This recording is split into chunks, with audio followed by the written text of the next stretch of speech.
ప్రశస్త నామంలో మరలా ఒక్కసారి మీ అందరికీ నా హృదయపూర్వకమైన ధన్యవాదాలు. నేను రావడం చాలా ఆలస్యమైంది, నన్ను క్షమించాలి. నేను ఉదయం నుండి 3 కార్లు మారాల్సి వచ్చింది. కొన్ని ఆటంకాలు జరిగాయి. ఏదైనా మీరు చేసిన ప్రార్థనలను బట్టి దేవుని కృప ద్వారా ఇక్కడికి రావటానికి ప్రభు సహాయం చేశాడు. మీరందరూ ఈ కూటానికి రావడం నాకు ఆశీర్వాదకరం. దేవుడు మిమ్మల్ని దీవించుగాక. మరలా ఒక్కసారి చెప్తాను, ఈ పక్క శబ్దాలు రాలేదు. దేవుడు మిమ్మల్ని దీవించుగాక. Very good. ఈ పక్క కూడా రాలేదు. దేవుడు మిమ్మల్ని దీవించుగాక.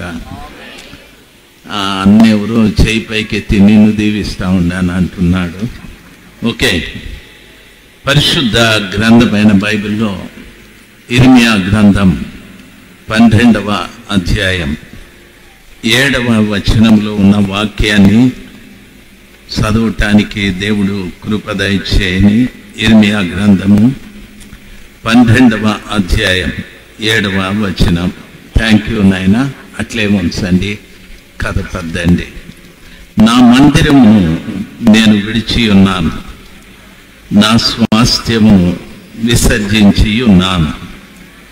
నా ప్రాణప్రియురాలిని ఆమె శత్రువు చేతికి అప్పగించి ఉన్నాను.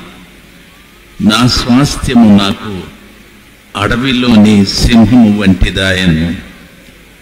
ఆమె నా మీద గర్జించుతున్నది గనుక నేను ఆమెకు విరోధినైతిని. నేను ఆమెకు విరోధినైతిని. సర్వశక్తిమంతుడైన దేవుడు ఈ రాత్రి ఈ చిన్న మాటలను మన వినికిడిలో మనకు అర్థమయ్యేటట్లుగా ప్రభు మనకు బోధించునుగాక. దేవుని వాక్యంలో ప్రవక్త ఇర్మియా ద్వారా చెప్తున్నటువంటి మాటలు, నా మందిరము నేను విడిచి ఉన్నాను అని చెప్పాడు. అంటే ప్రవక్త ఈ మాటలు చెప్పింది ఇశ్రాయేలు ప్రజలను గూర్చి. ఆ ప్రభుల వారు సర్వశక్తిమంతుడైన దేవుడు ఆ ప్రజలు ఆరాధించేటటువంటి స్థలాన్ని నేను విడిచిపెట్టేశాను అని చెప్పాడు. నేను ఇక్కడికి వచ్చినప్పుడు ఫిలిప్పు గారిని అడిగాను, మీ ఊర్లో ఎన్ని చర్చెస్ ఉన్నాయి అని. 8 సంఘాలు ఉన్నాయని చెప్పారు. అంటే నేను అడిగే మొదటి ప్రశ్న, మీ సంఘాలలో ప్రభులు వారు ఉన్నారా అని మిమ్మల్ని అడుగుతున్నా. ఎంతమంది చెప్పగలరు మా సంఘంలో ప్రభు ఉన్నాడు అనేవారు? రాత్రి సమయం అందు పాడేవారు ఉన్నారు, ప్రసంగించే వాళ్ళు ఉన్నారు, వాయించేవారు ఉన్నారు, లేకపోతే పరిచర్య చేసేవారు ఉన్నారు. ఇటువంటి కూడికల కొరకు ఆర్థికంగా సహాయం చేసేవాళ్ళు ఉన్నారు. రకరకాలైన వారు ఉన్నారు. కానీ మందిరంలో ప్రభువేడి? మందిరంలో యేసయ్య ఎక్కడ? ఎవరైనా చెప్పగలరా మా మందిరంలో ప్రభు ఉన్నాడని? లేదు. ప్రభు మందిరంలో ఉంటే ఆ మందిరంలో ఓ చక్కటి బోధ ఉంటుంది. బైబిల్ ఈ రీతిగా సెలవిస్తుంది, ఒకే ఆత్మ, ఒకే బాప్తిస్మం, ఒకే బోధ, ఒకే సంఘం అని. ఈ రోజున రకరకాల సంఘాలు ఎందుకు? రకరకాలైన బోధలు ఎందుకు? రకరకాలైనటువంటి వివాదాలు, తర్కవాదాలు క్రైస్తవుల మధ్యన ఎందుకు? ఇవన్నీ కలగటానికి గల కారణం ఆ సంఘంలో ప్రభు లేకపోవడాన్ని బట్టే. దయచేసి గమనించాలి, సంఘంలో ప్రభు లేడు అంటే దాని అర్థం ఆ సంఘానికి వెళ్ళేటటువంటి ప్రతి వారి కుటుంబంలో కూడా ప్రభు లేడు అని దాని అర్థం.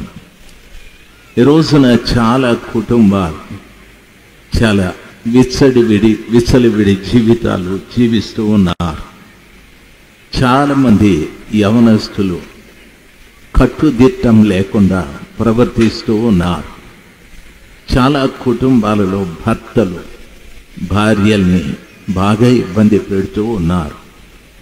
భార్యకు తెలియకుండా ఎంతోమంది భర్తలు తప్పు చేసేవారు ఉన్నారు. భర్తలకు తెలియకుండా భార్యలు తప్పు చేసేవారు ఉన్నారు. తల్లిదండ్రులకు తెలియకుండా పిల్లలు కూడా తప్పు చేస్తూ ఉన్నారు. ప్రజలలో పాప భీతి లేకుండా బ్రతకటానికి గల కారణం ఏమిటి అంటే దేవుడు లేకనే. ఈరోజున మా సంఘం ఇది, మా సంఘం అది. మా సంఘానికి ఎంతమంది ప్రజలు వస్తున్నారు, మా సంఘానికి ఇన్ని లక్షల రూపాయలు ఖర్చు పెట్టి కట్టుకున్నాం. మా సంఘానికి పెద్ద గోపురం కట్టాం. ఎన్నో మనం చెప్తూ ఉంటాం. భూమి మీద మనం నిర్మాణం చేసిన ఈ మందిరాలు ఆ కృపగల దేవునికి సంతోషాన్ని ఇవ్వవు. దేవుడు సంతోషాన్ని కోరుకునేది నీవే ఒక మందిరంగా మారాలి. ఆ కృపగల దేవుడు స్పష్టంగా సెలవిస్తున్నాడు, నా మందిరమును నేను విడిచిపెట్టాను అనని. ఈ విషయాన్ని బాగా గమనించాలి. ఆయన మందిరం అయితే మనం వెళుతున్నటువంటి ఆ మందిరం ఆయనదైతే ఆ మందిరంలో ఏముంటుంది అని మనము ఆలోచన చేస్తే బైబిల్లో మత్తయి సువార్త 21వ అధ్యాయం 13వ వచనంలో చెప్పాడు, యేసు ప్రభుల వారు బేతనియ, బేత్పగే అనే ప్రాంతాల నుండి బయలుదేరి గాడిద మీద ఆయన ఊరేగించబడి వస్తూ యెరూషలేములో ఉన్న దేవాలయాన్ని చూశాడు. అక్కడ క్రయ విక్రయాలు చేసేవారు, రూకలు మార్చేవారు, గువ్వలు అమ్మేవారు, ఇలాంటి వారందరూ కూడా కనిపించారు. ప్రభుల వారు అక్కడ మంచి మాట మాట్లాడారు, నా మందిరము అనేక మంది ప్రజలకు ప్రార్థనా మందిరం అనబడును అని చెప్పాడు. ప్రభు మందిరంలో ఉంటే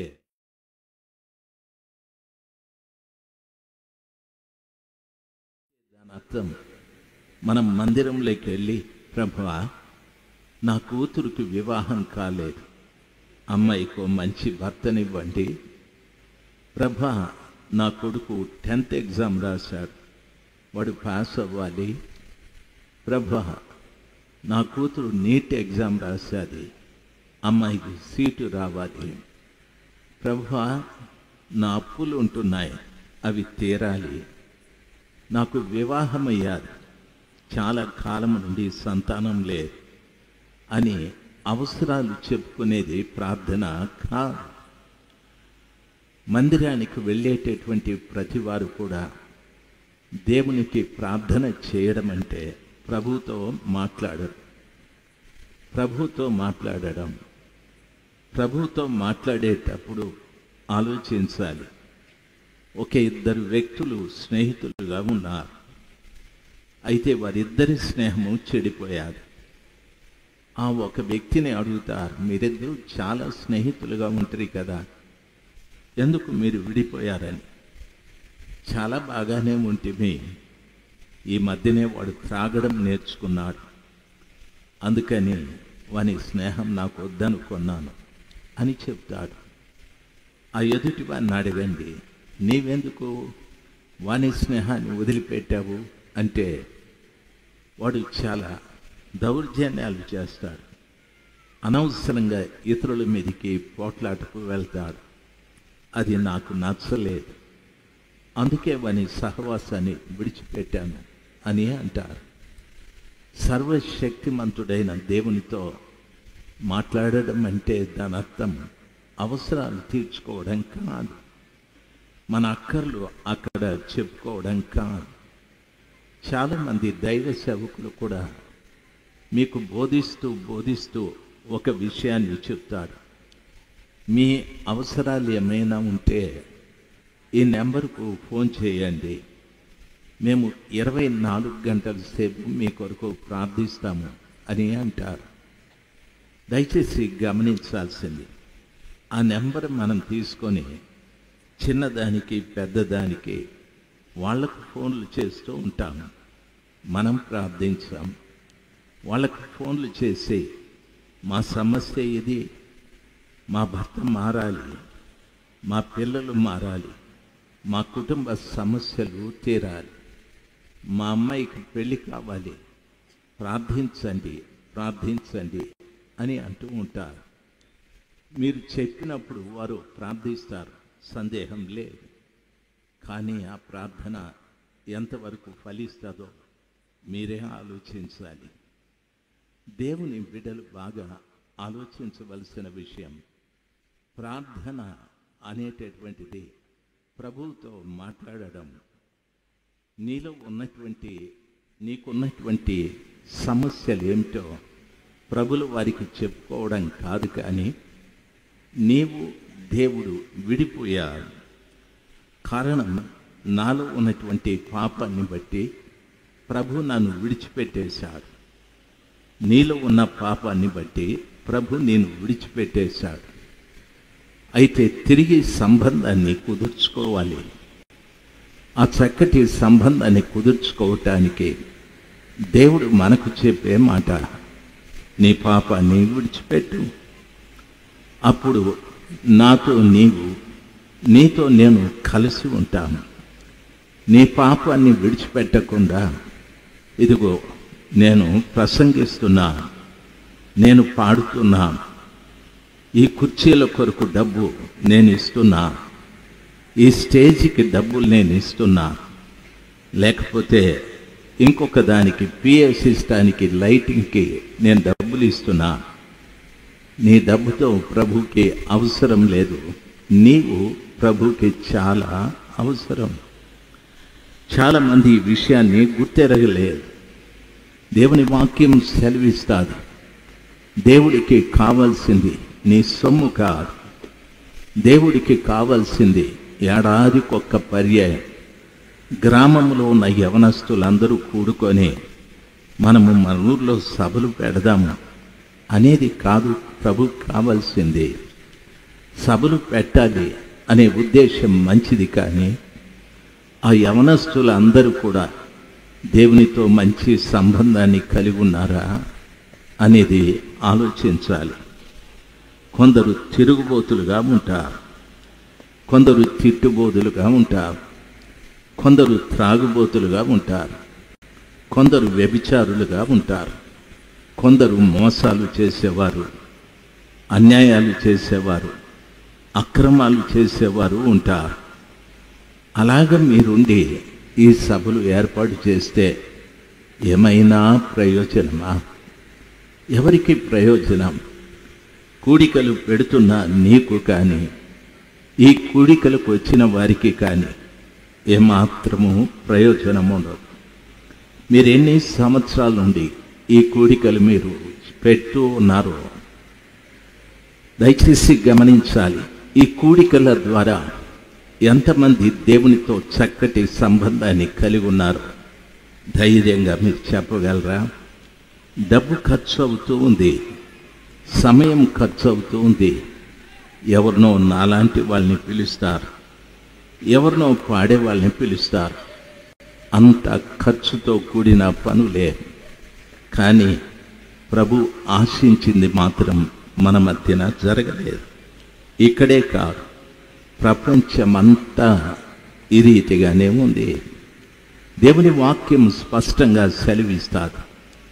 ఈ రోజున మొట్టమొదట నీవు ప్రార్థన, నా మందిరము అనేక మంది ప్రజలకు ప్రార్థన మందిరం అని ఉన్నదని ప్రభు సెలవిచ్చినట్టు నీవు ప్రభువుకి ప్రార్థించేవాడు కావాలి. నీవు ప్రభు ఓ చక్కటి సంబంధాన్ని కలిగేటట్టుగా ప్రభువుతో నీవు మాట్లాడాలి. ఏమని తెలుసా? ప్రభువా, నేను పాపిని, మీరు పరిశుద్ధులు, నా కొరకు మీరు పరలోకాన్ని విడిచిపెట్టి వచ్చారు. నా నిమిత్తమై కపాలమని అర్థమిచ్చే గొల్గొతా కొండపైన సిలువలో నా కోసం ప్రాణం పెట్టారు. నా కొరకు రక్తాన్ని చిందించారు. ప్రభువా, నన్ను క్షమించండి. నేనే పాపములో ఉన్నా, నేనే దోషంలో ఉన్నాను, నన్ను క్షమించమని ప్రాధేయపడి ప్రార్థించి ప్రభుల వారు తన రక్తంతో నిన్ను కడిగి శుద్ధీకరించి నీవు ఆయన ఒక జత కలవాలి. నీవు ఆయన కలుసుకునేటట్లు ప్రయత్నం చేయాలి. ప్రార్థన అంటే అది. దేవుడు దేవుడుగా, నీవు నీవుగా బ్రతికితే దాని అర్థం ఏమిటి? బాబు, నీ పేరేమిటి? నా పేరు యాకోబు. బాబు, నీ పేరేమిటి? అబ్రహాం. బాబు, నీ పేరేమిటి? దావీదు. అమ్మ, మీ పేరేమిటి? షారా. అమ్మ, మీ పేరేమిటి? రెబకా. ఏవో చెప్తూ ఉన్నాం, పేర్లు మార్చుకున్నాం, జీవితాలు మారలేదు కదా. దేవునితో మనము ఉండవలసిన ఆ చక్కటి సంబంధాన్ని కలిగి జీవించలేదు కదా. ఈరోజు ఎంతమంది ధైర్యంగా చెప్పగలరు, నా కుటుంబంలో ప్రభు ఉన్నాడు అని చెప్పగలిగిన తల్లి ఎవరు? చెప్పగలిగిన తండ్రి ఎవరు? ఏ తమ్ముడు, ఏ చెల్లి చెప్పగలరు? ప్రతి వారి జీవితం కూడా ఏదో పనికిరాని విధంగానే ఉంది. దయచేసి గమనించాలి.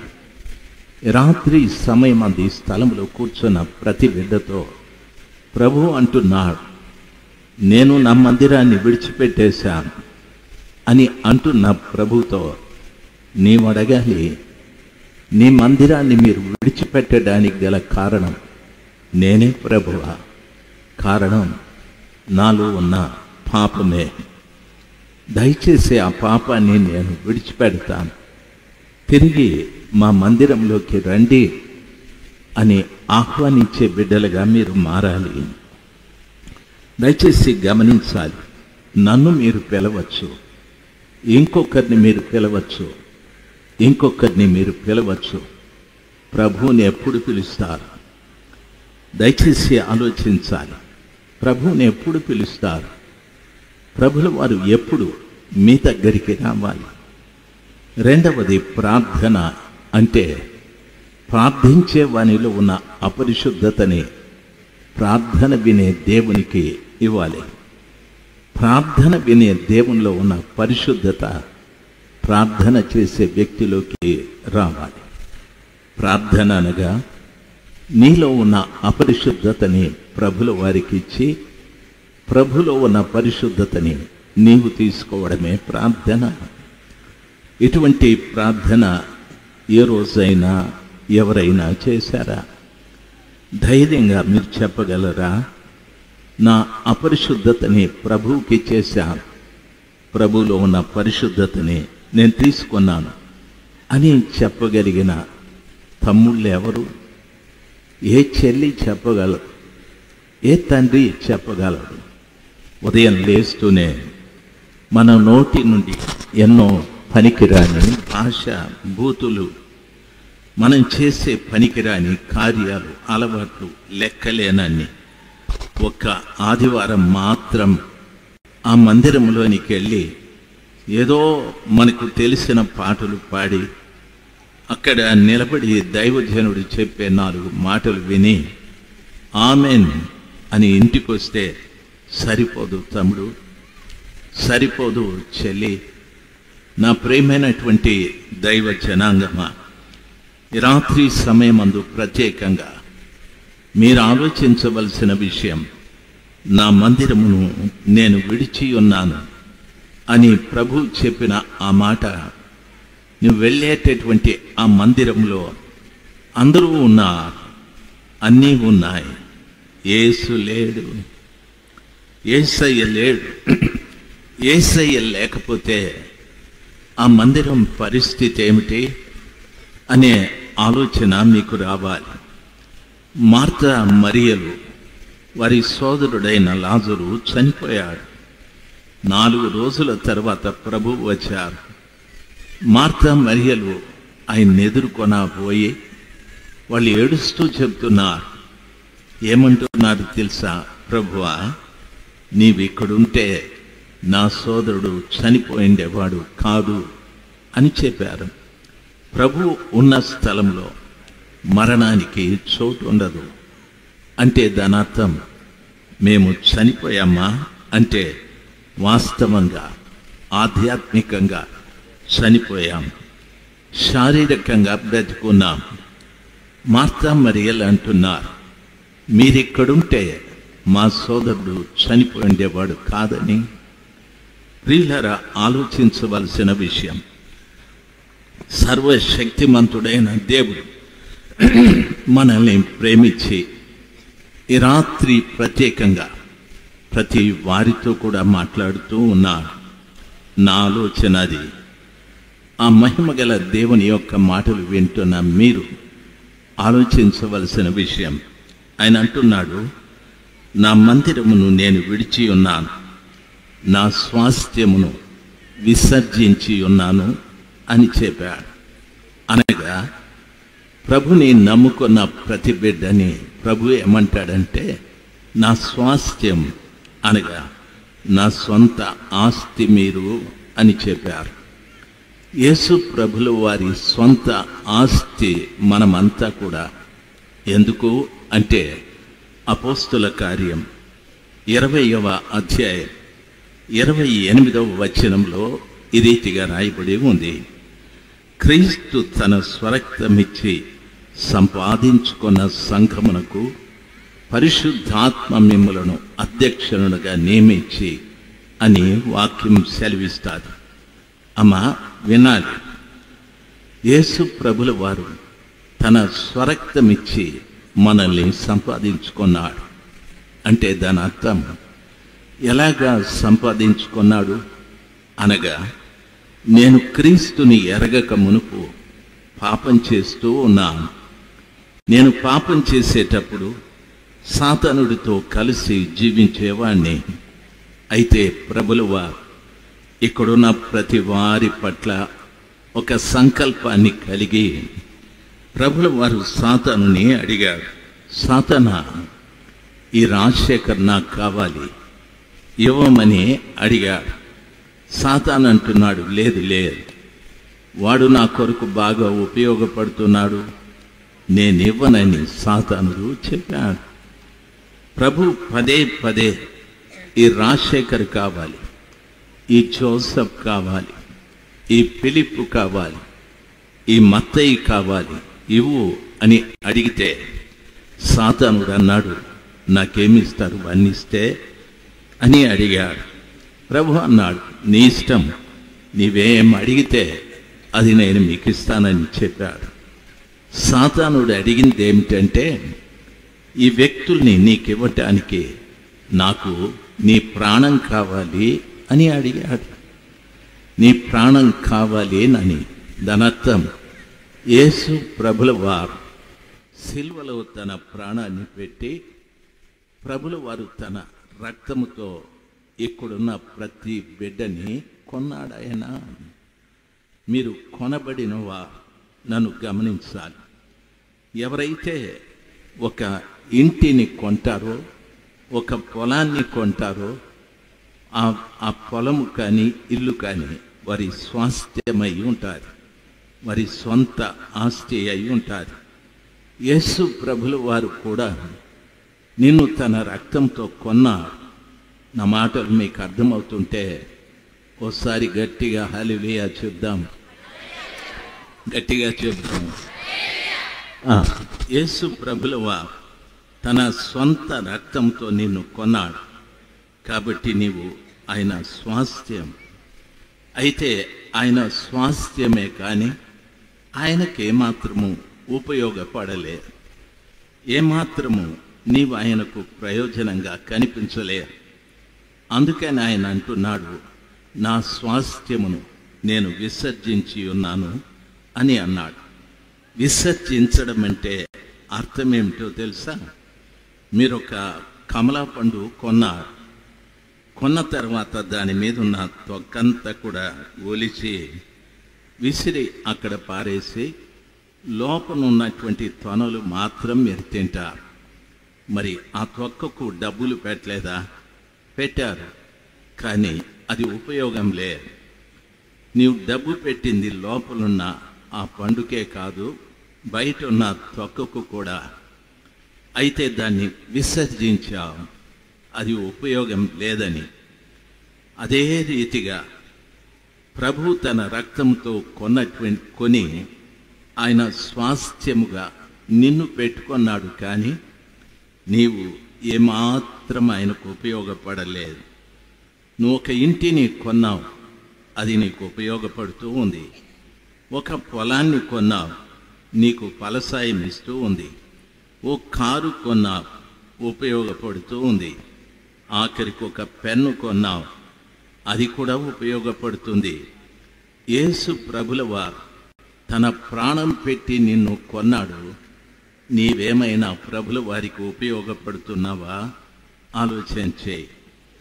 ఏ విధంగానూ నువ్వు ఉపయోగపడలేదంటే దాని అర్థం ప్రభు అంటున్నాడు, నా స్వాస్థ్యమే మీరు, నేను నిన్ను విసర్జించాను అని ప్రభుల వారు చెప్పారు. ఆ పండు మీద ఉన్న తొక్కను విసర్జించినప్పుడు అది అక్కడ పారవేయబడుతుంది. దాన్ని ఎవరూ పట్టించుకోరు.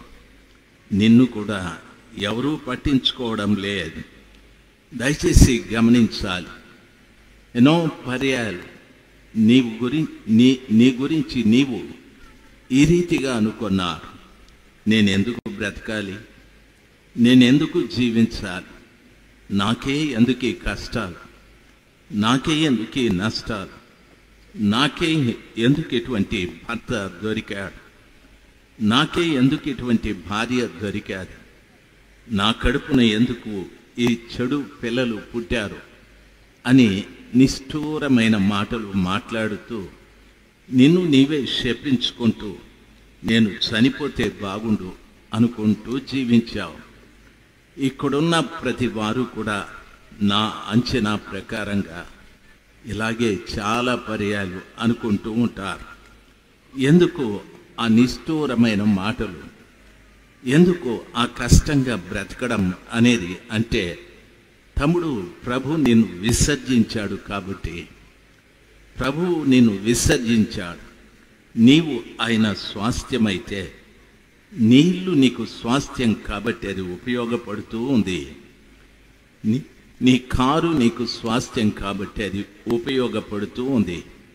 ప్రభువుకి నీ స్వాస్థ్యమైతే ఆయనకు నీవు ఉపయోగపడి ఉండే వాడివి, ఆయనకు నువ్వు ఉపయోగపడి ఉండే దానివి.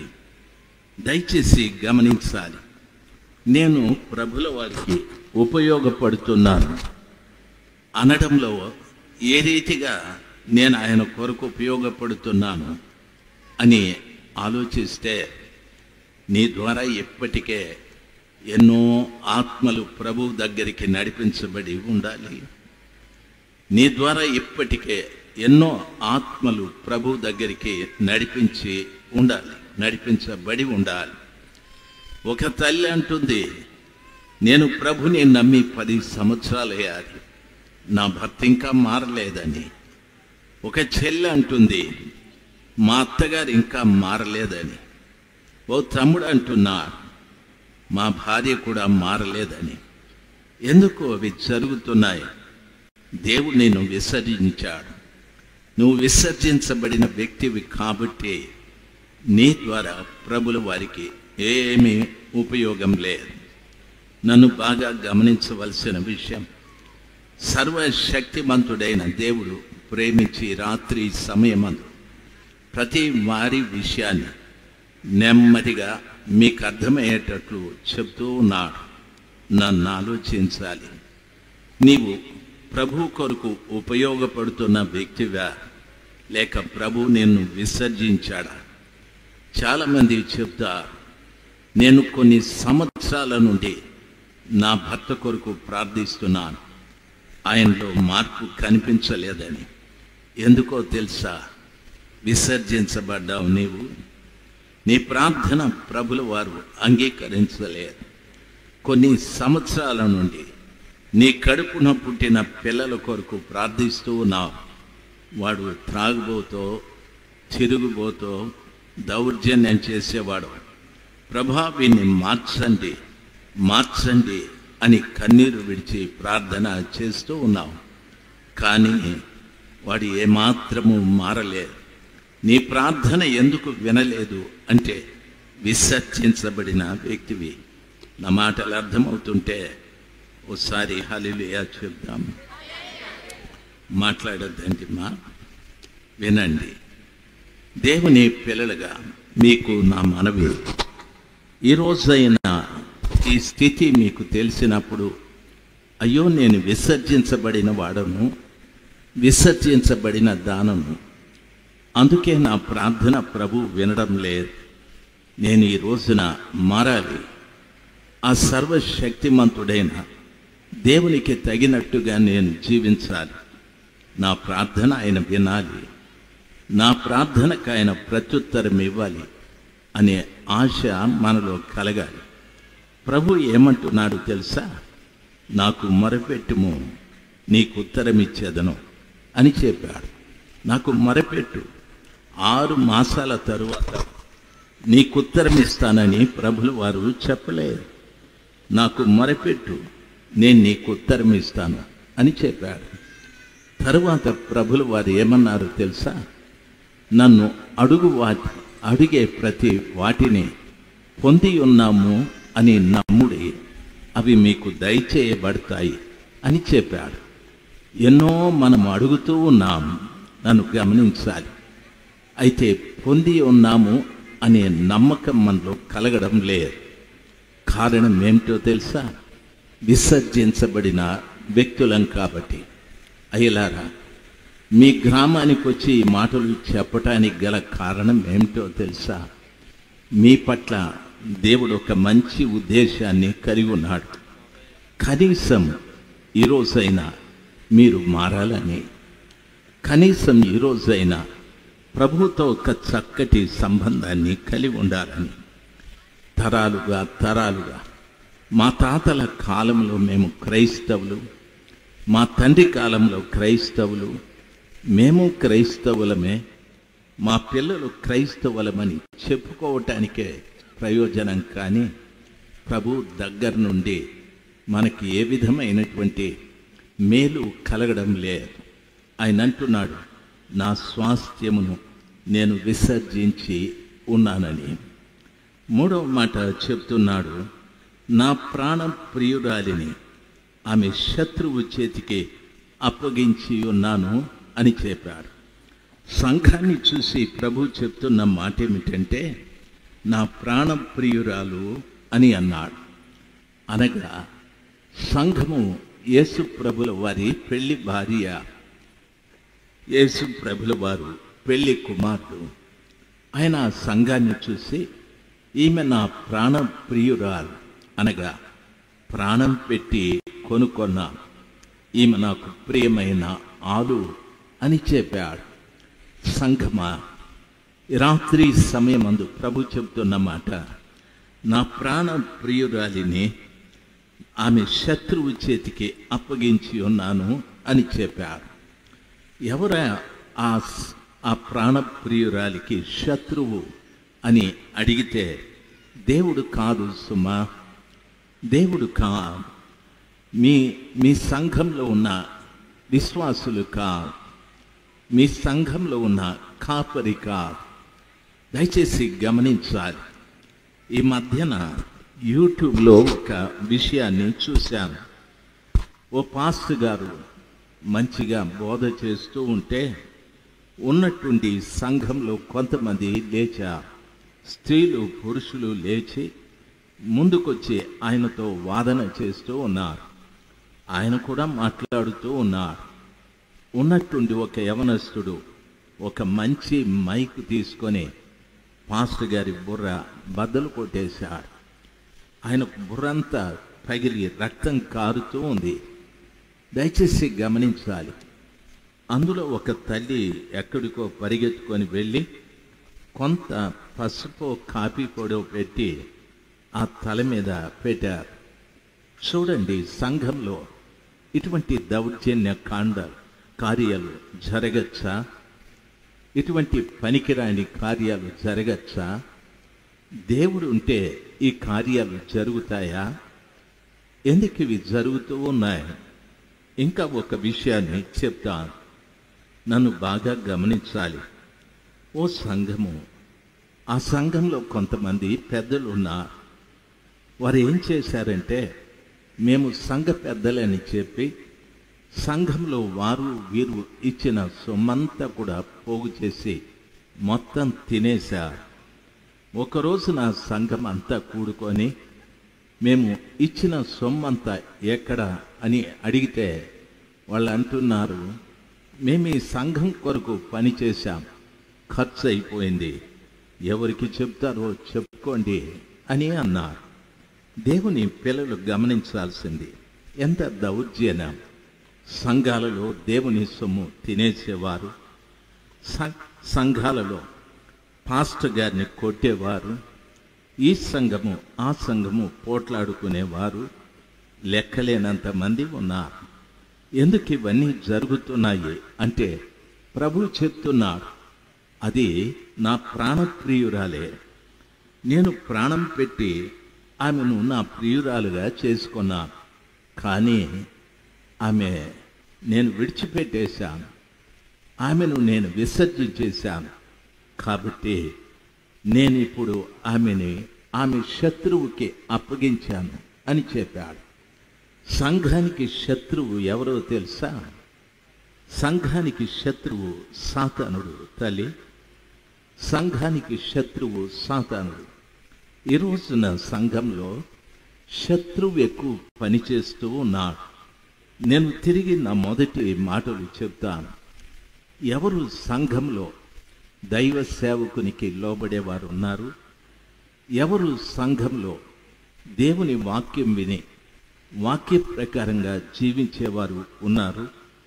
ఎవరు సంఘంలో ఆ బోధని అపోస్తలుల బోధ ప్రకారంగా జీవించేవారు ఉన్నారు? ప్రతి సంఘము ఏదో వేరొక బోధని బోధిస్తూ ఈ బోధే సరైనది, ఆ బోధ సరికాదని ఇతరులను తోలనాడేటటువంటి కార్యక్రమాలే చేస్తూ ఉన్నాము. ఒక ఆయన అంటాడు మారు మనసు పొందాలని, ఇంకొక ఆయన అంటాడు నేను మా తాతల కాలం నుండి ప్రభుని నమ్ముకున్నా, మారు మనసు లేదు, ఏ మనసు లేదు అని అంటాడు. ఒక ఆయన అంటాడు నీళ్ళలో బాప్తిస్మం పుచ్చుకోవాలి అనని, ఇంకొక ఆయన అంటాడు చిలకరిస్తే సరిపోతుందని, ఒక ఆయన అంటాడు మీరు పరిశుద్ధాత్మని పొందాలని, ఇంకొకరు అంటారు ఆత్మ మేము బాప్తిస్మం తీసుకున్నప్పుడే ఆత్మ మేము పొందాము అని అంటారు. దయచేసి ఎన్ని తర్కవాదాలతో కూడిన సంఘాలు కనిపిస్తూ ఉన్నాయి. నన్ను బాగా గమనించాలి. నేను విజయవాడలో సింగ్ నగర్ అనే ప్రాంతంలో ఓ చర్చి డెడికేషన్కి పిలిచారు. మే మాసం, అది పగటిపూట ఆలయ ప్రతిష్ట కార్యక్రమం. వెళితే వాళ్ళు మీలాగానే చాలా పాటలు పాడారు. ఆ ఎండ భయంకరమైన వేడిని ఆ లోపల జనం క్రిక్కిరిసిపోయారు. నేను ఆ చెమట తుడిచి నా మూతంతా మంట అయిపోయింది. నేను అంటున్నాను ఇంకా ఎన్ని పాటలు పాడతారయ్యా అనని అంటే ఆయన అన్నాడు అయ్యా ఆలయ ప్రతిష్ట కార్యక్రమం కాబట్టి అడిగిన వాళ్ళకంతా పాటిస్తే ప్రభు సంతోషిస్తాడు అన్నాడు. ప్రభు సంతోషిస్తాడు సరే, ఉడుకు చచ్చిపోతాండం ఇక్కడ అని ఆయన పట్టించుకోలేదు. నన్ను బాగా గమనించాల్సింది, ఎప్పుడో ఆయన ఇప్పుడు ప్రాముఖ్యమైన సమయం లేకొచ్చాము అని నన్ను పిలిచారు. నన్ను పిలిస్తే నేను ఇట్లా వేదిక మీదకి వచ్చి నిలబడితే విచిత్రం ఏమిటో తెలుసా, ఆ ప్రక్కన ఏదో ఒక చర్చిలో నుండి పాటలన్నీ వినిపిస్తూ ఉన్నాయి. నేరుగా ఈ చర్చిలో పాడినట్లే ఉన్నాయి. నేను చెప్పే ప్రసంగం ఎవరికి వినిపించడం లేదు. ఆ పాస్టర్ గారిని పిలిచి ఒక మాట అన్నా, వెళ్ళి ఆ చర్చిలో కాస్త రిక్వెస్ట్ చేయండి, ఆ పాస్టర్ గారిని అడగండి, కొద్దిసేపు ఆ గొట్టం కాస్త ప్రక్కకు తిప్పమని అంటే, ఈ డెడికేషన్ చేసుకుంటున్న పాస్టర్ అంటాడు నా చెవి దగ్గరికి వచ్చి, అయ్యగారు వాడు ఒక గొట్టమే పెట్టాడు మనకి, నేను వానికి 2 గొట్టాలు పెట్టినాను అంటాడు. అంటే దేవుడు ఉన్నాడా ఇక్కడ? దయచేసి గమనించాల్సింది, వాడు ఒక గొట్టం దయ్యము, వీడు 2 గొట్టాల దయ్యం. దేవుడు ఉన్నాడా? మీరు నవ్వుతున్నారు, బాగా గమనించాల్సింది. మీ గ్రామంలో జరగలేదా? మీ గ్రామంలో ఈ రీతిగా సంఘాల మధ్యన వివాదాలు లేవా? మా బోధ గొప్పది, మా బోధ గొప్పది అని మాట్లాడేవారు లేరా? లేదు. ఏమంటున్నారు తెలుసా?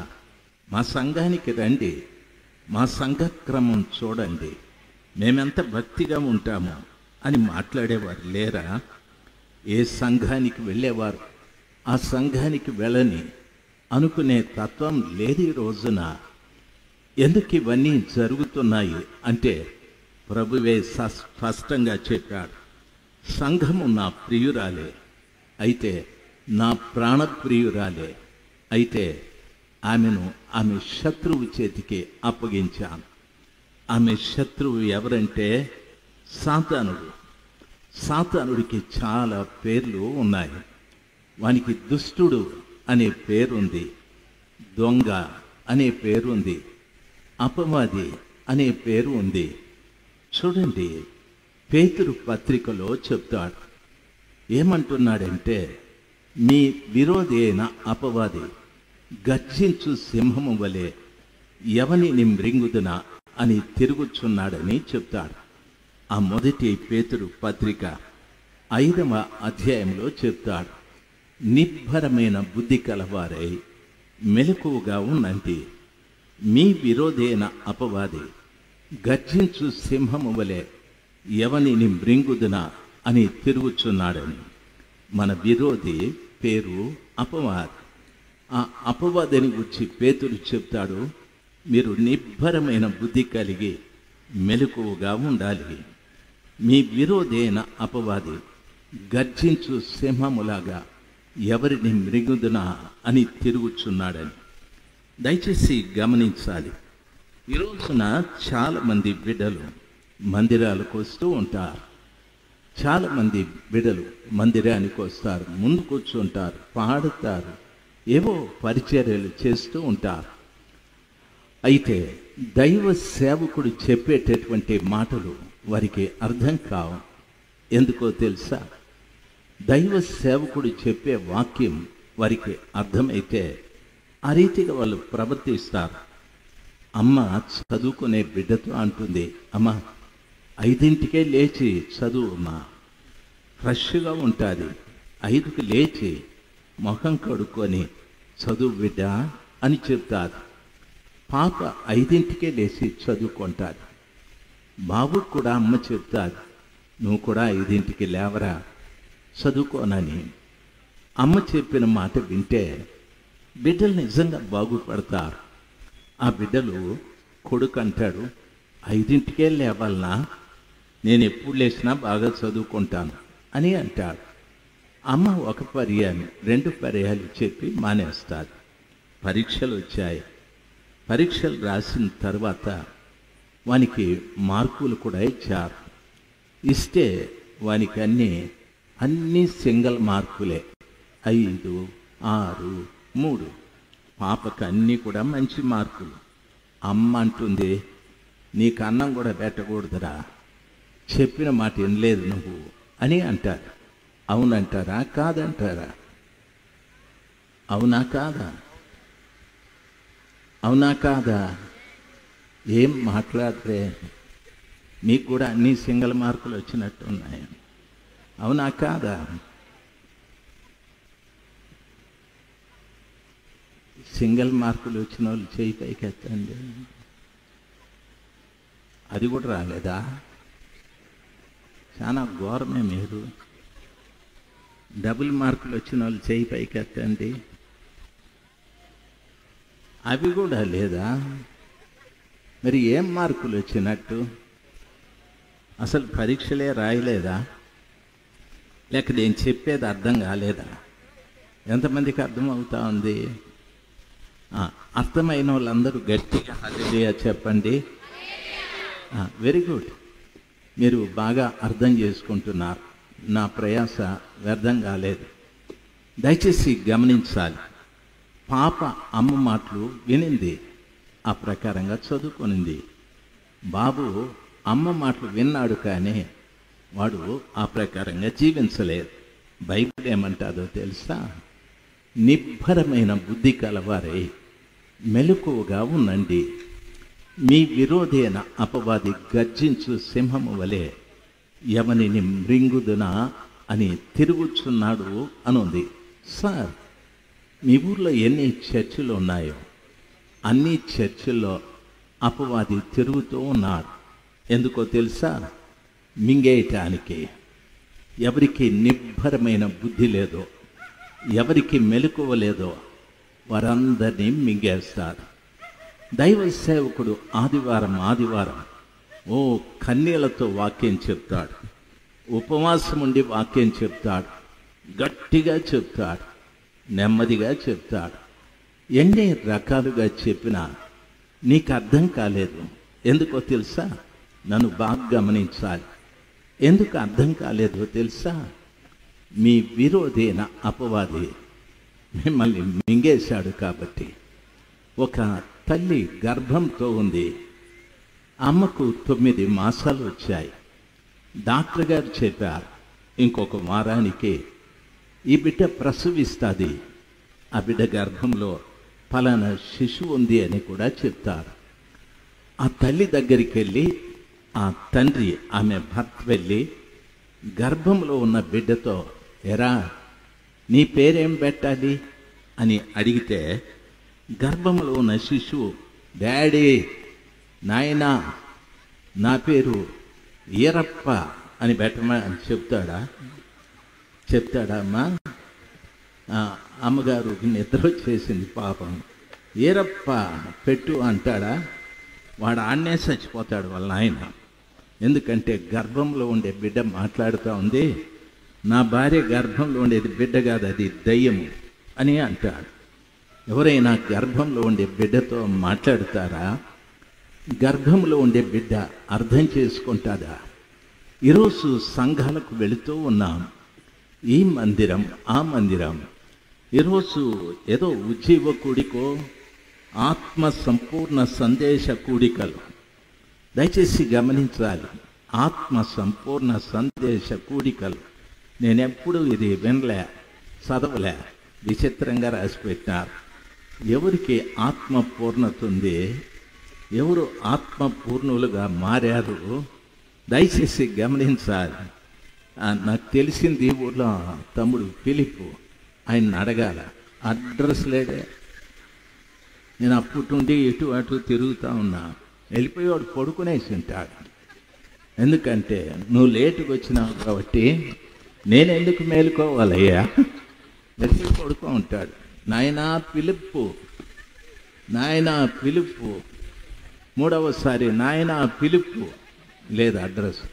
దయచేసి గమనించాల్సింది, గర్భంలో ఉన్నటువంటి శిశువుతో తండ్రి మాట్లాడితే అర్థమవుతుందా బిడ్డకు?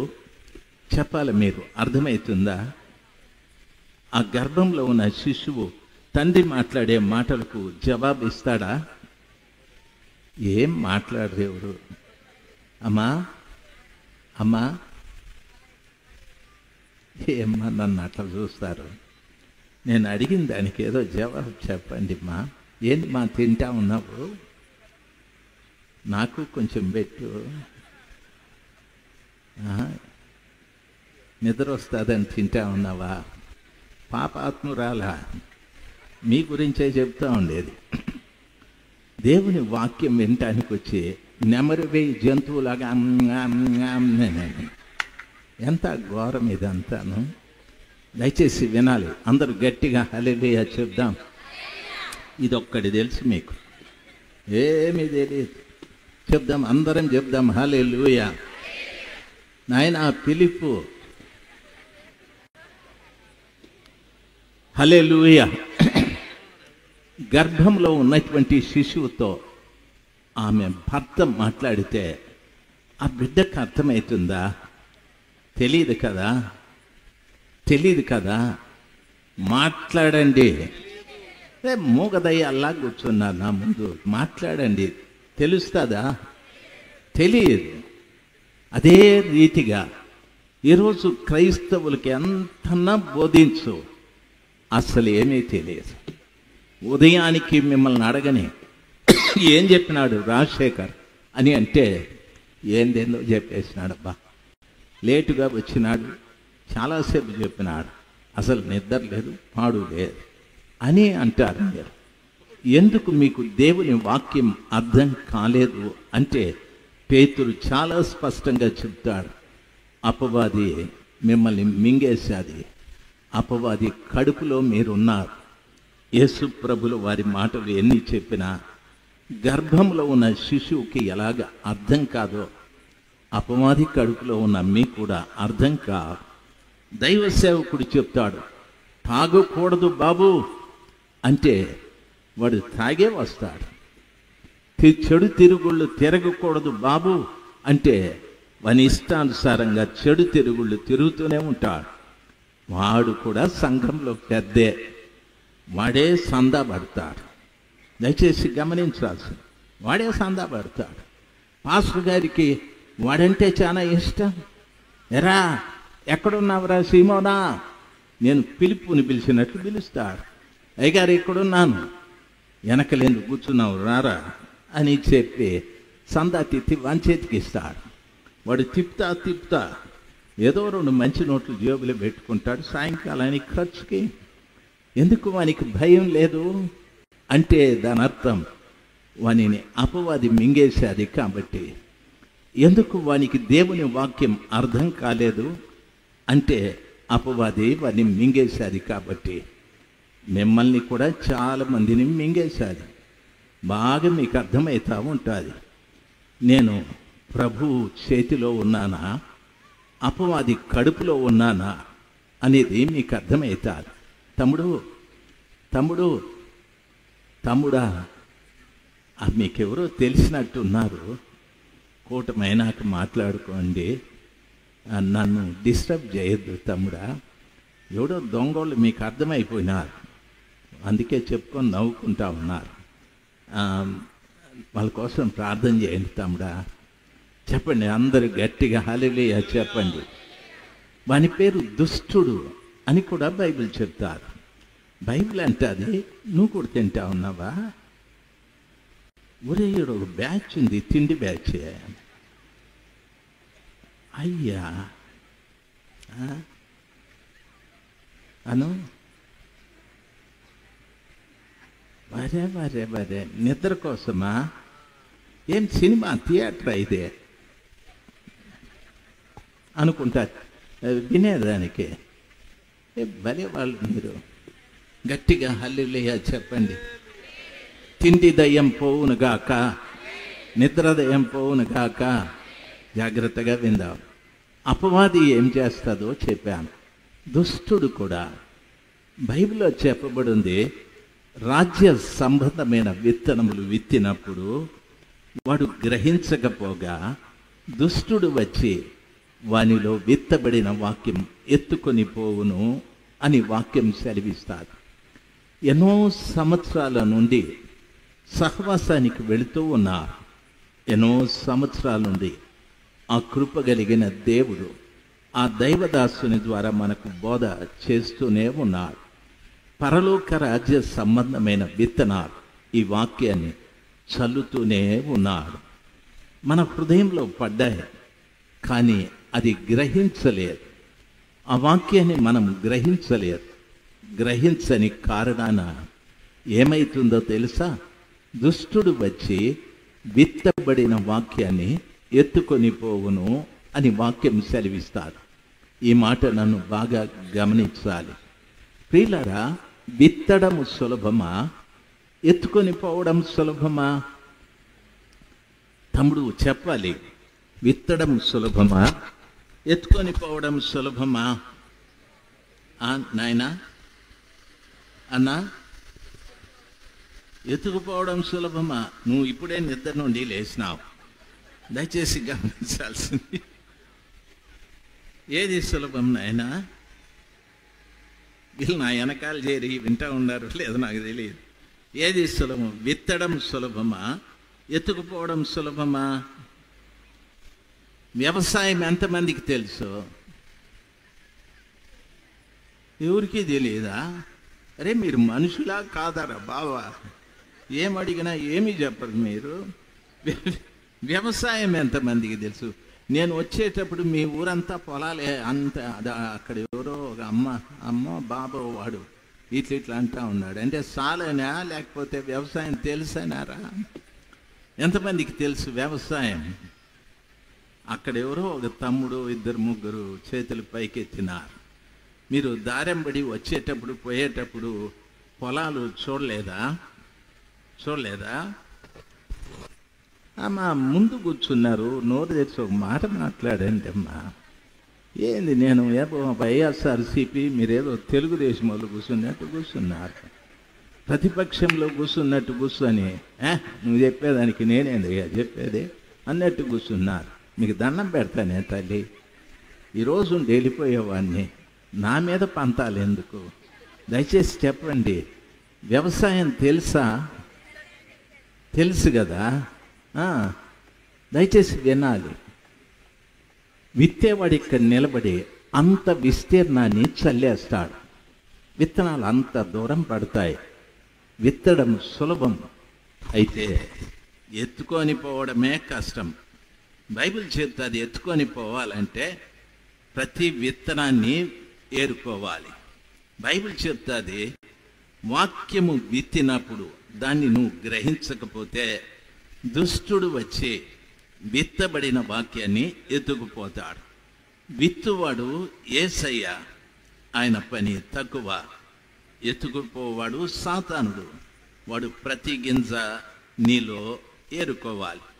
ఎందుకంటే నీవు వాక్యాన్ని గ్రహించలేదు కాబట్టి. నేను మళ్ళా చెప్తాను, వాక్యాన్ని గ్రహించలేదు కాబట్టి దుష్టుని పని ఎక్కువైపోయాది. ఈ రోజున దేవునికి సంబంధించిన పనులు మనలో తక్కువ. ప్రభు అన్నాడు, నిన్నెవడైనా కుడి చెంప మీద కొడితే ఎడమ చెంప చూపెట్టు అన్నారు. ఆ పని మనం చేయం. మిమ్మల్ని ఎవరైనా దూషిస్తే ప్రతి దూషణ చేయొద్దు అన్నాడు. అది కూడా చేయం. మీకెవరైనా కీడు చేస్తే ప్రతి కీడు చేయొద్దు, కీడు అనుభవించి వారికి మేలు చేయి అన్నాడు. అది కూడా మనం చేయం.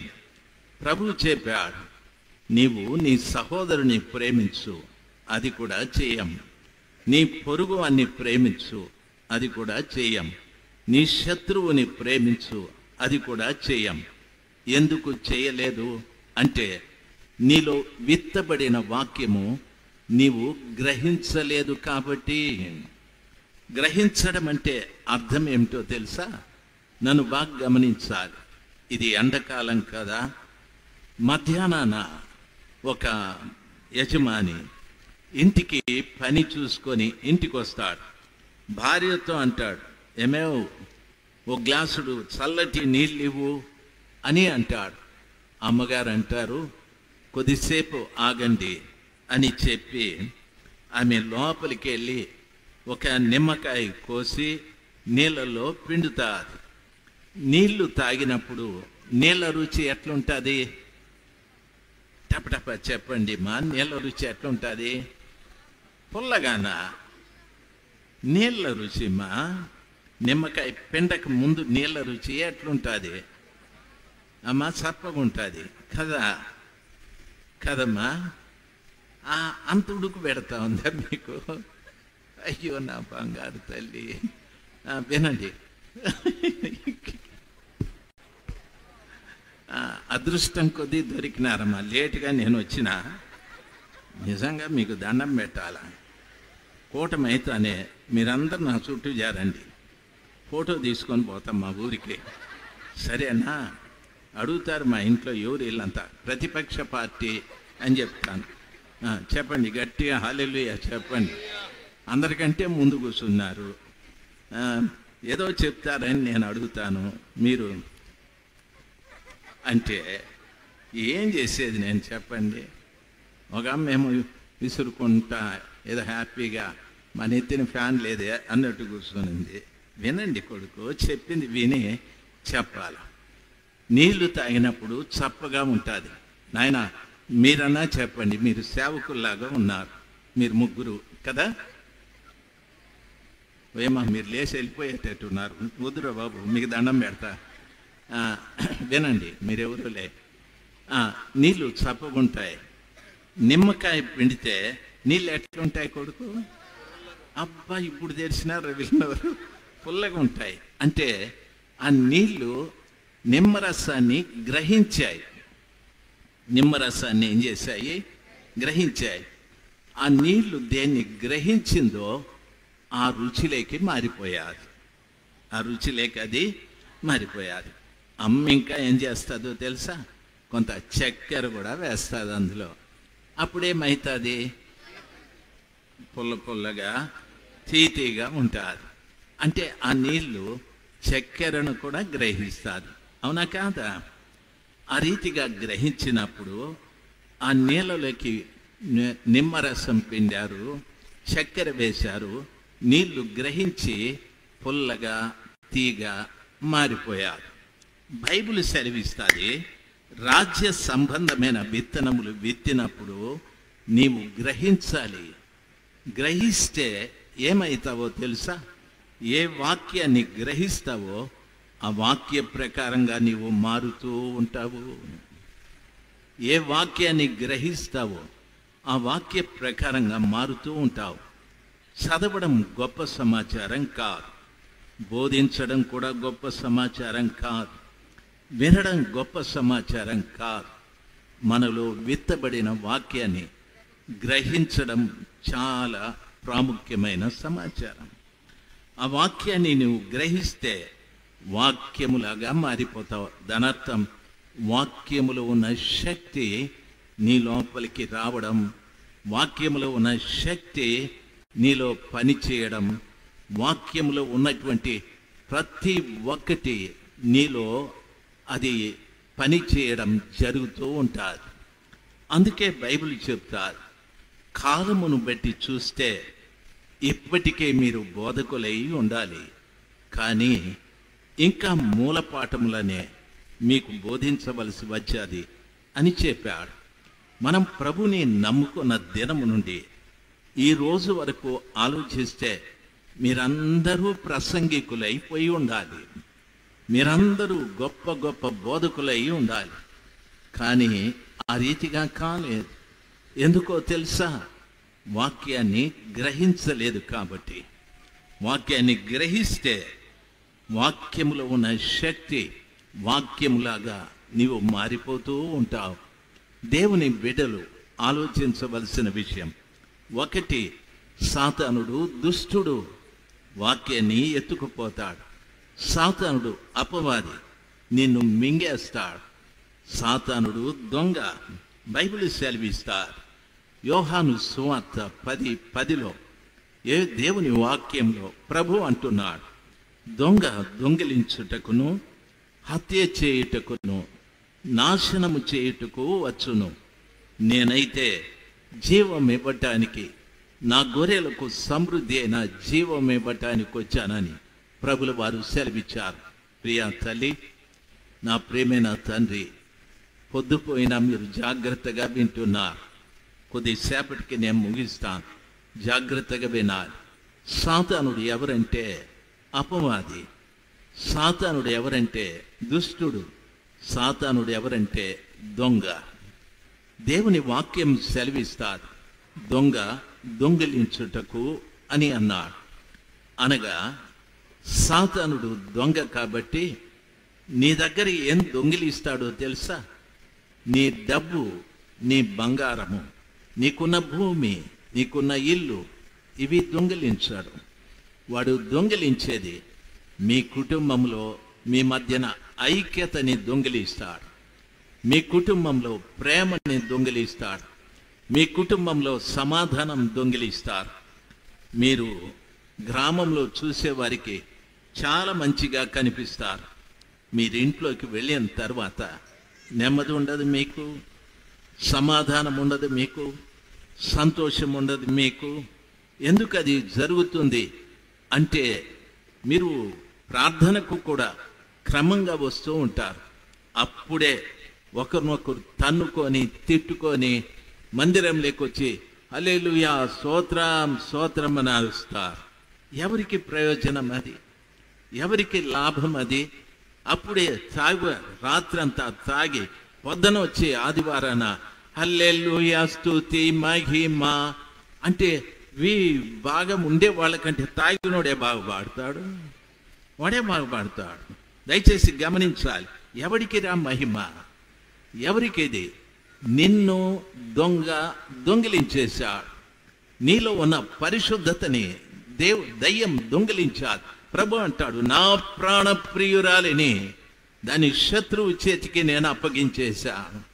రాత్రి సమయమందు ఎందరు కాదు ఇంకెంతమంది బోధకులు వచ్చి మనకు బోధించినా మనం మారలేదంటే దాని అర్థం దేవుడే నిన్ను శత్రువుకు అప్పగించేశాడు.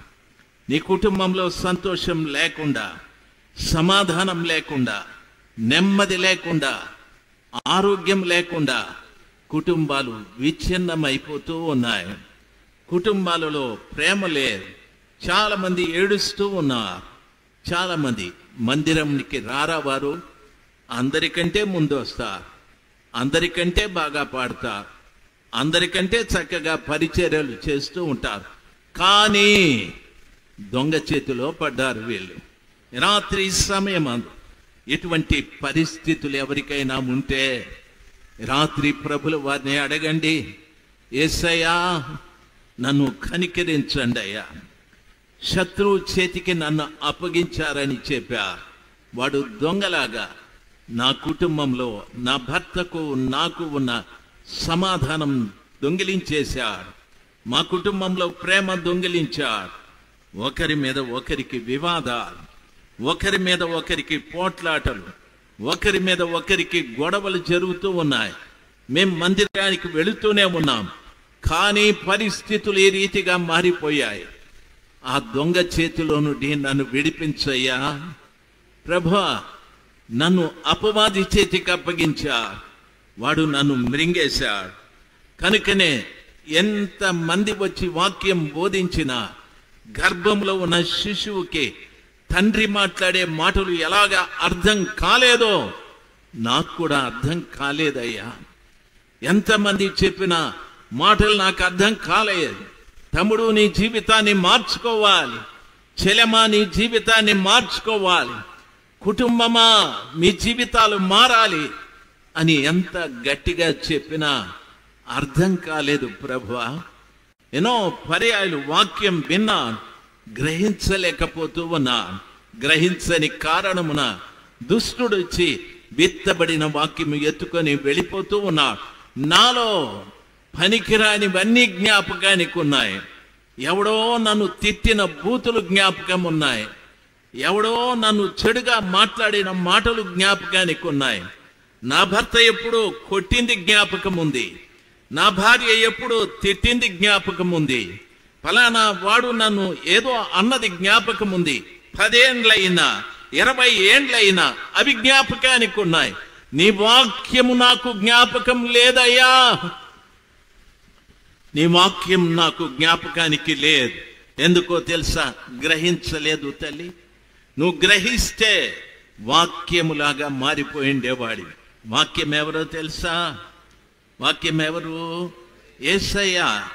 యేసయ్యలాగా మారిపోయిండేవాడివి. పౌలు అంటాడు కదా, యేసు క్రీస్తుకు కలిగిన ఈ మనస్సు మీరును కలిగి ఉండుడి అని చెప్పాడు కదా.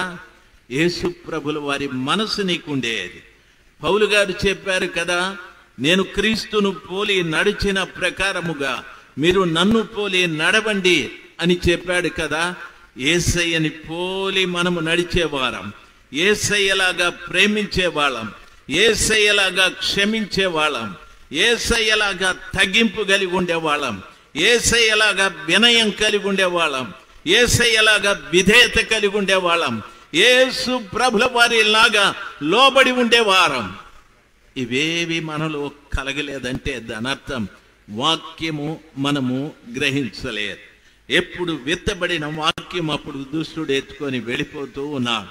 దైవ జనాంగమా, రాత్రి సమయమందు ప్రభు అంటున్నాడు, నా ప్రాణప్రియురాలు అసంగం, నా ప్రాణప్రియురాలు, అయితే దాని శత్రువు చేతికి అప్పగించేశాం. ఈ రోజున సంఘాలు శత్రువైన సాతానుడి చేతికి అప్పగించబడ్డాయి.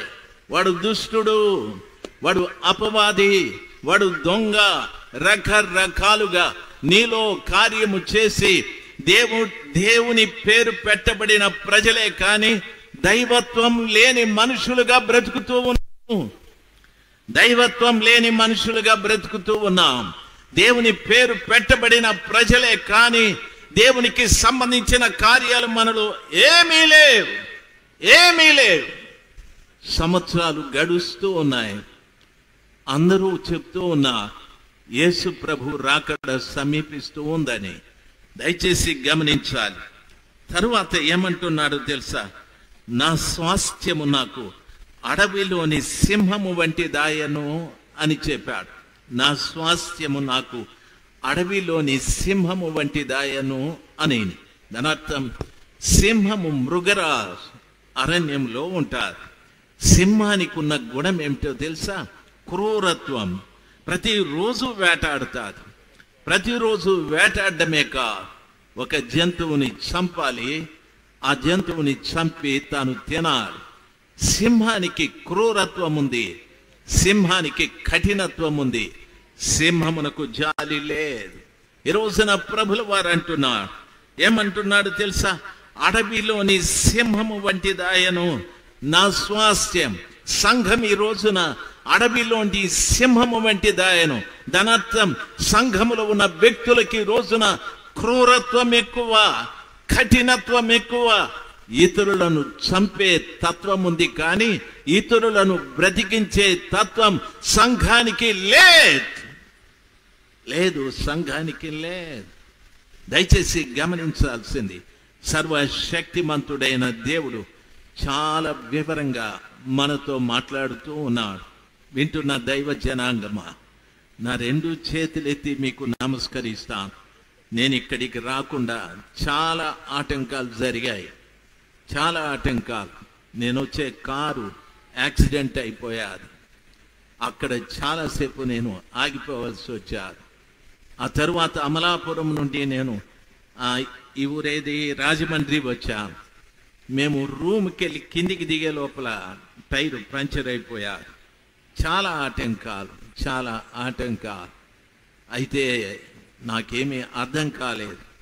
ప్రభువుని మనసులో నేను ప్రార్థించుకున్నాను, ప్రభా అక్కడ పరిస్థితులు ఎలాగుంటాయో ఏమో అని.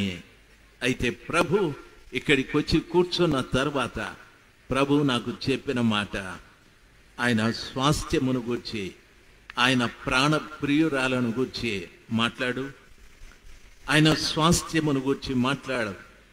సంఘం అనేటటువంటిది యేసు ప్రభుల వారి స్వరక్తముతో సంపాదించుకున్న వ్యక్తుల సముదాయం. సంఘము అంటే యేసు ప్రభు తన స్వంత రక్తంతో కొనబడిన వ్యక్తుల సముదాయం. ఆ సంఘంలోకి వెళ్ళే ప్రతి బిడ్డ యేసయ్య రక్తముతో కొనబడి ఉండాలి. అంటే ఇంకా వాడు సాతానుడితో పని లేదు. నేను ఈ ఫోన్ కొన్నాను, కొనకముందు ఇది ఒక షాప్లో ఉండేది. దీనికి కొంత డబ్బు పెట్టి నేను కొన్నాను. కొన్న తరువాత ఇది నా సొంతమైపోయా. అమ్మిన వానికి దీని మీద అధికారము లేదు.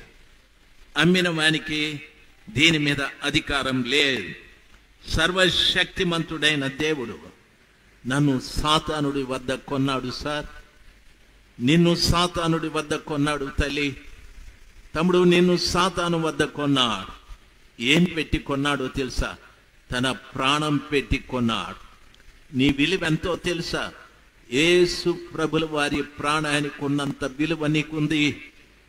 నీ విలువను ఎరుగకుండా నీవు జీవిస్తూ ఉన్నావు. కారణం ఏమిటో తెలుసా? సర్వశక్తిమంతుడైన దేవుని పిల్లలుగా రాత్రి సమయమందు నీ విలువను ఎరిగి, ప్రభా నన్ను మీ రక్తంతో కొన్నారు అని చెప్తున్నా. కాబట్టి నేను మీ ప్రాణానికి ఉన్నంత విలువ కలిగిన వ్యక్తిని అని నా జీవితం మార్చుకోవటానికి ప్రయత్నం చేయాలి. నీ జీవితం మార్చుకోవటానికి ప్రయత్నం చేయాలి. మీరు ప్రభు బిడ్డలు. రేపేం జరుగుతుందో తెలియదు. మనం ఎవరిమంటే నిన్నటి వారమే. ఇంకా కొద్దిసేపటికి మనకేం జరుగుతుందో మనకి ఎవరికీ తెలియదు. ఒక రోజున ఒక గ్రామంలో వాక్యం చెప్పి నేను ఉదయాన వస్తూ ఉన్నా. అక్కడ ఒక ఆయన షేవింగ్ చేసుకుంటూ ఉన్నాడు. ఆయన టెలిఫోన్ డిపార్ట్మెంట్లో పనిచేసేవాడు. నేను బస్సు కొరకు కొంత దూరం రావాలి. అన్నా సమయం ఎంత అయింది అని అడిగాను. ఆయన చేతిలో కట్టుకున్న వాచ్ చూసి, తమ్ముడా 8 అయింది అని చెప్పాడు. ఓ, నేను తొందరగా బస్ స్టాండ్కి వచ్చాను. వచ్చి బస్ స్టాప్లో నిలబడ్డాను. 1 నిమిషం, 2 నిమిషాలు, 3 నిమిషాలు, 4 నిమిషాలు.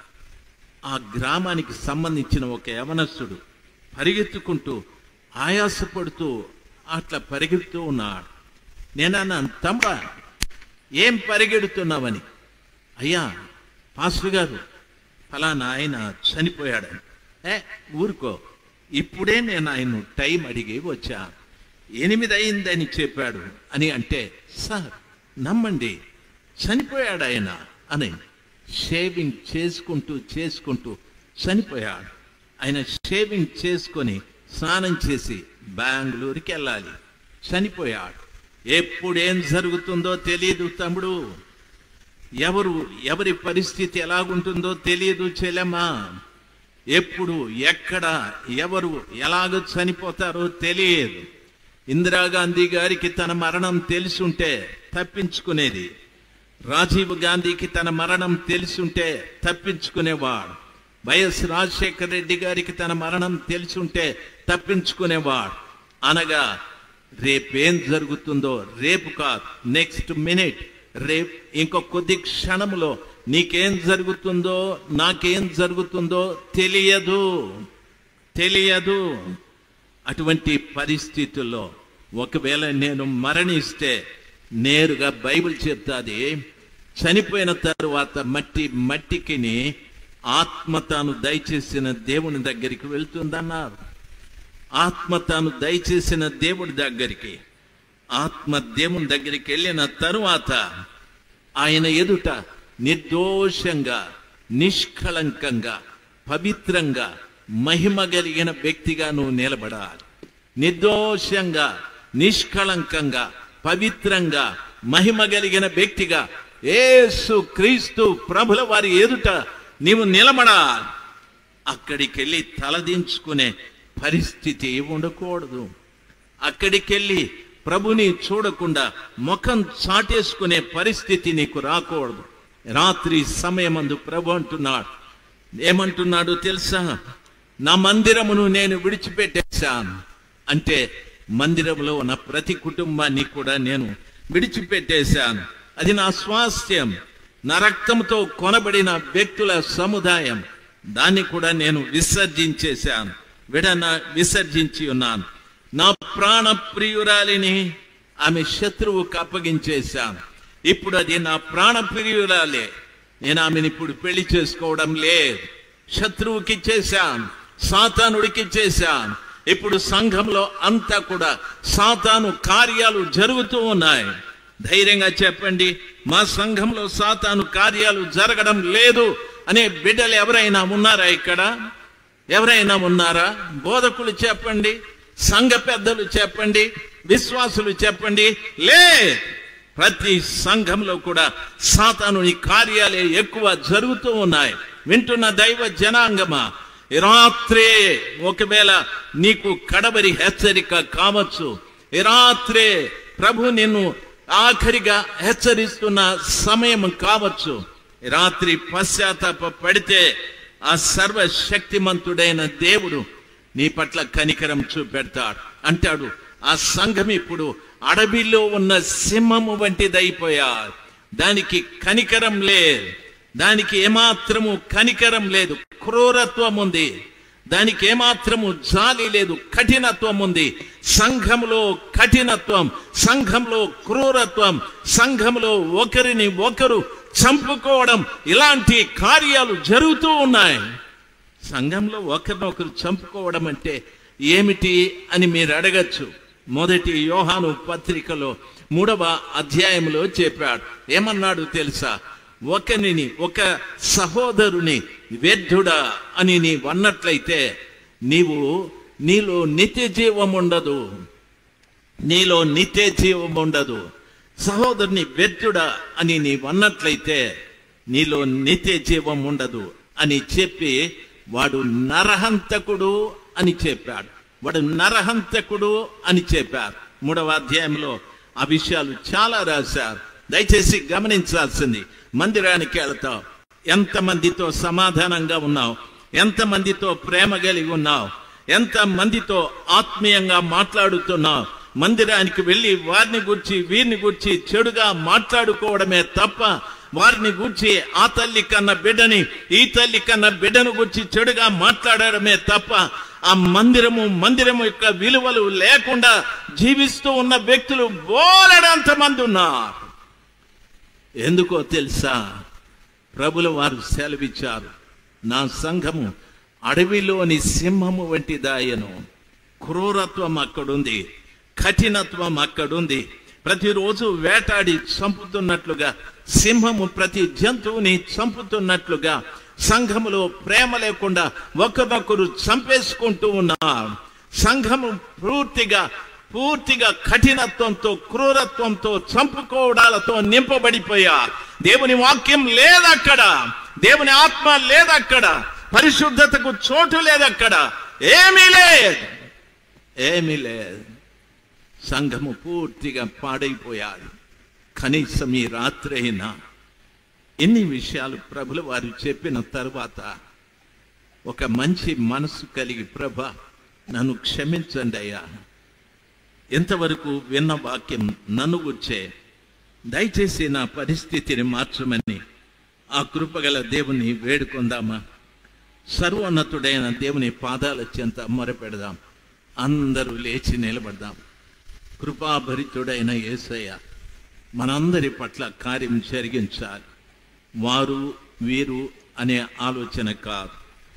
దేవుని ఎదుట నిలబడ్డ ప్రతి బిడ్డ, నేను నా ప్రభు మాకు ఎటువంటి సంబంధాలు ఉన్నాయి అని ప్రతి వారు జాగ్రత్తగా ఆలోచించాలి.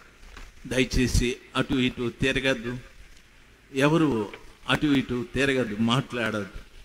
అందరూ కళ్ళు మూసుకుందాం, ప్రభు వైపు చూద్దాం. అందరూ కళ్ళు మూసుకొని సర్వశక్తిమంతుడైన దేవుని వైపు చూద్దాం. యేసయ్యా నా పట్ల కనికరాన్ని చూపెట్టండి. అందరూ కళ్ళు మూసుకుందాం. Praise the lord, praise the lord. అందరూ కళ్ళు మూసుకుందాం. హల్లెలూయా.